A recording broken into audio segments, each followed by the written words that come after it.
భూముల కబ్జా అని కొత్త చట్టం తెచ్చారు ల్యాండ్ గ్రాబింగ్ కోసం.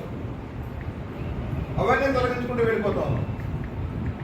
ప్రజల ఆస్తులను కబ్జా చేశారు. ఎక్కడ చూసినా కబ్జా. రోజు కేసులు, వేల కేసులు వస్తున్నాయి రెవెన్యూ.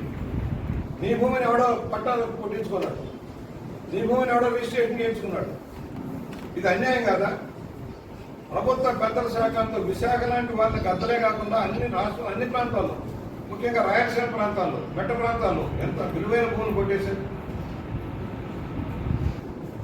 దుర్మార్గ పరిపాలన, రాజ్యాంగేతర శక్తుల్లాగా వ్యవహరించారు. రాజ్యాంగాన్ని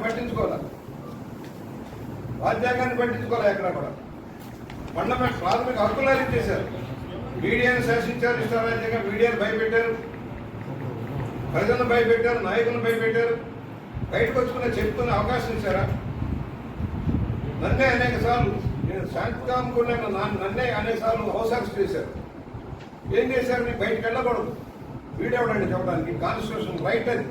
బయటకు స్వేచ్ఛగా మాట్లాడే రైట్ కానీ, మాట్లాడే హక్కు కానీ ఇచ్చారు. ఇవాళ వైఎస్ఆర్ పార్టీ బయటకు వచ్చి గలంతులు వేస్తా ఉన్నారు.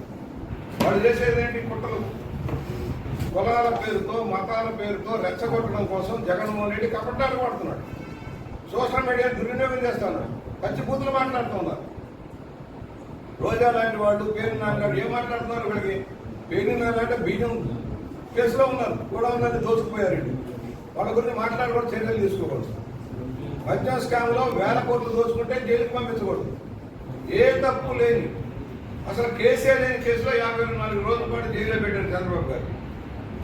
మ్యానిపులేట్ చేసి 54 రోజులు జైల్లో పెట్టి సునకానందం పొందారు ఈ జగన్మోహన్ రెడ్డి.